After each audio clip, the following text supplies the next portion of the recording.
Assalamualaikum warahmatullahi wabarakatuh. Salam sehat dan bahagia para pemirsa sekalian. Sini perkenalkan, nama saya Tugiman. Saya CGP angkatan ke-9. Sini saya menceritakan setelah 3 tahun saya menjadi berperan sebagai seorang guru penggerak. Hal yang saya lakukan adalah menanamkan nilai-nilai yang terdapat pada guru penggerak. Ada 5 nilai. Yang pertama yaitu berpusat kepada murid, murid dan murid. Yang kedua yaitu mandiri. Yang ketiga reflektif. Yang keempat kolaboratif. Dan yang terakhir adalah inovatif. Kita tanamkan nilai-nilai guru penggerak kelima tersebut di dalam melaksanakan kegiatan di pembelajaran kelas ataupun melaksanakan kegiatan-kegiatan di sekolah atau komunitas belajar.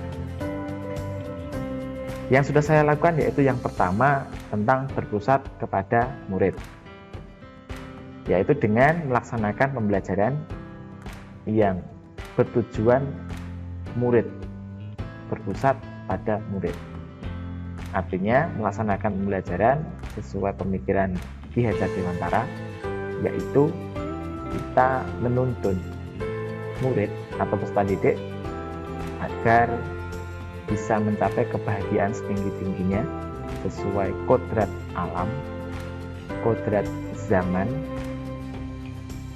dan murid bisa menjadi manusia seutuhnya di masyarakat. Yang sudah saya lakukan yaitu melaksanakan kegiatan belajar mengajar dengan paperless, menggunakan iPad learning, bilingual learning, kemudian menggunakan teknologi yang ada, menggunakan sarana prasarana di sekolah maupun di lingkungan yang ada, kemudian menggunakan cara-cara yang mengaktifkan siswa seperti berkunjung ke pengusaha, kemudian berkunjung ke pasar, melakukan market day, melakukan English camp, melakukan kegiatan pembelajaran yang sering di luar kelas walaupun posisinya pembelajaran. Jadi belajar tidak harus di dalam kelas, sehingga berpusat kepada murid ini dapat terlaksana. Terlebih lagi yang sudah saya lakukan yaitu melaksanakan pembelajaran yang berdiferensiasi, melaksanakan pembelajaran sesuai dengan keadaan peserta didik, karena setiap siswa itu berbeda-beda keadaannya, maka pembelajaran diferensiasi harus dilakukan dan sudah saya lakukan. Yang kedua yaitu nilai guru penggerak yang sudah saya terapkan yaitu kemandirian, di mana sebagai pendidik, seorang guru kita harus terus belajar dan belajar. Utlubul ilmi minal mahdi ilal lahdi, atau belajar dari kita wajib, belajar dari kita lahir sampai kita meninggal. Dan belajar yang saya lakukan melalui platform guru pembelajar, melalui guru berbagi, melalui pembatik, melalui forum-forum komunitas belajar baik MGMP, platform Merdeka Belajar, melalui pada intinya kita belajar dan belajar sepanjang hayat. Selain itu juga dengan sharing kepada teman-teman, saling berbagi, kemudian sharing kepada atasan, sharing kepada siswa juga orang tua, agar kita senantiasa kemandirian kita untuk mengembangkan pendidikan terus tumbuh, sehingga ilmu kita akan bertambah, dan tentunya ilmu yang kita sampaikan ke anak-anak juga akan semakin mudah dipahami. Jadi prinsip saya adalah jadilah sebaik-baik manusia adalah yang bermanfaat untuk orang lain. Untuk itu kita belajar dan kita bagikan ilmu kita kepada orang lain, baik siswa, teman maupun khalayak umum. Kemudian yang ketiga adalah reflektif. Reflektif di sini yang sudah saya lakukan adalah melakukan refleksi di setiap pembelajaran. Jadi setelah pembelajaran, maka dituliskan di situ apakah pembelajaran sudah berjalan dengan baik, apakah peserta didik atau murid itu senang, apakah materi bisa dipahami, kesimpulan apa yang diperoleh oleh siswa, kemudian masukan apa di pembelajaran ini. Jadi refleksi ini dilakukan untuk siswa memberikan refleksi, untuk teman lain atau atasan juga memberikan refleksi, orang tua juga kita minta refleksinya. Hasil refleksi itu untuk RTA, rencana tindak lanjut kita ke depan, agar pembelajaran itu lebih berjalan lebih baik lagi. Sehingga dengan adanya refleksi setiap mengajar, maka setiap hari akan ada peningkatan dalam kita mengajar dan belajar di kelas, sehingga sekolah kualitas KPM akan senantiasa meningkat. Selain di kelas, refleksi juga dilaksanakan di setiap kegiatan selain belajar mengajar. Misalnya kegiatan di sekolah, ada kegiatan English Day, ada pembiasaan adab yang sudah kita terapkan, ada gerakan Jumat sehat, ada gerakan Senin guru belajar Senin, ada daurah Quran, daurah fikih, English camp, kemudian ada bermacam-macam kegiatan, ada trip ke luar negeri, kemudian ada kegiatan mendatangkan international collaboration, ada juga kegiatan yang membuat wawasan global anak itu meningkat. Semua dilakukan refleksi di setiap kegiatan, sehingga evaluasi dari siswa, dari teman guru, dari orang lain itu dapat kita peroleh, dan untuk rencana tindak lanjut kita memperbaiki di kegiatan yang selanjutnya. Kemudian yang keempat yaitu kolaboratif. Manusia itu adalah makhluk sosial, tidak mungkin kita bisa hidup sendiri.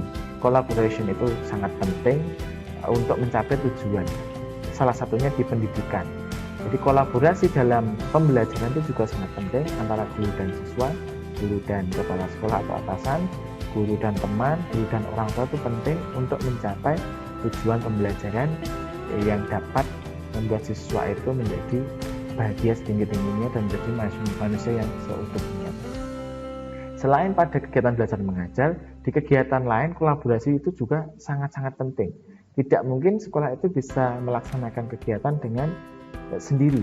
Misalnya melakukan kegiatan pelatihan tanggap bencana, maka membutuhkan kerjasama dengan BPBD.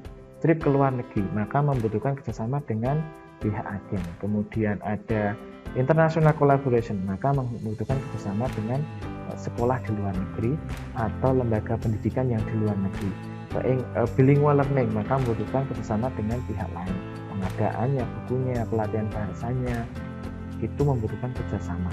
Jadi intinya kegiatan di sekolah itu membutuhkan kerjasama dengan lembaga lain, baik di pembelajaran maupun di kegiatan-kegiatan umum di sekolah. Dan itu sudah kita laksanakan seperti trip luar negeri, international collaboration, kunjungan industri, sharing bisnis, membuat business plan, kemudian one day one student one product, membuat anak-anak menulis, menerbitkan USBN itu juga butuh kerjasama.